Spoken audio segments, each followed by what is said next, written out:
সারা দেশে শীত আরও বাড়ছে। নওগাঁর বদলগাছিতে এই মৌসুমের সর্বনিম্ন ৬.৭ ডিগ্রি সেলসিয়াস তাপমাত্রা রেকর্ড করা হয়েছে। সেখানকার ঠান্ডার প্রভাবের বিষয়ে জানাতে যুক্ত হচ্ছেন তন্ময় ভৌমিক। তন্ময়, মৌসুমের সর্বনিম্ন তাপমাত্রা তো আপনার এলাকায়, জনজীবনে আসলে ঠান্ডার কেমন প্রভাব পড়ছে, স্থানীয়রা কি বলছেন জানাবেন।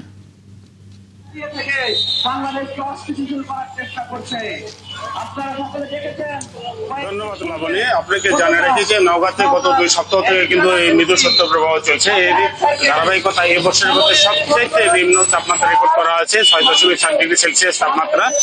কিন্তু আপনাকে জানিয়ে রাখি যে আজকে গতকালকে কিন্তু সন্ধ্যার পরে এই শীতের তাপমাত্রা কিন্তু তীব্র ছিল এবং রাতে কিন্তু ঘন একটু কুয়াশা হলো। পরে আজকে সকালবেলা থেকে কিন্তু সকাল 7টার দিক থেকে কিন্তু এই ঘন কুয়াশা কেটে যায়, ফলে সূর্যের দেখা মিলেছে সকালবেলা থেকে।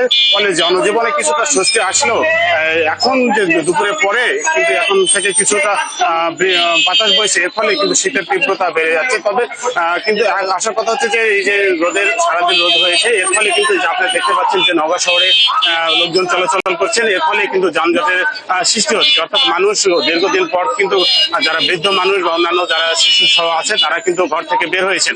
ফলে এই যে রাস্তা শহর নওগাঁ শহরে কিন্তু মুক্তির মোড়, এটি প্রাণকেন্দ্র নওগাঁর, সেই মুক্তির মোড়ে দেখতে পাচ্ছেন লোকের লোকারণ্য এবং যানজটের সৃষ্টি হয়েছে।